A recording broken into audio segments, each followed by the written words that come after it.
រោគសញ្ញាគ្រោះថ្នាក់ទាំង5ក្រោយពីប៉ះទង្គិចខួរក្បាលដែលលោកអ្នកគួរតែដឹង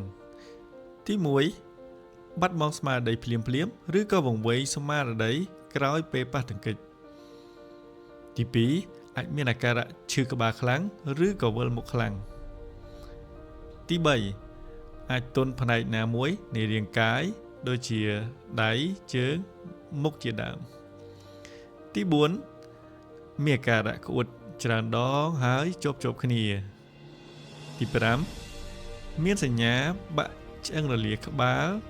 ដូចជាហូរឈាមច្រមុះហូរឈាមត្រចៀកឬក៏មានជាំនៅនឹងស្បែកក្បាលណាមួយខ្លាំងជាដើមបើបងប្អូនមានអាការៈទាំងនេះអាចបង្ហាញថា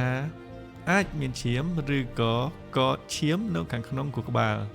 ដែលជាទូទៅតែងតែតម្រូវឲ្យបងប្អូនធ្វើការ scan ទៅលើខួរក្បាលដើម្បីបញ្ជាក់អំពីបញ្ហាដែលអាចមានទាំងអស់នេះ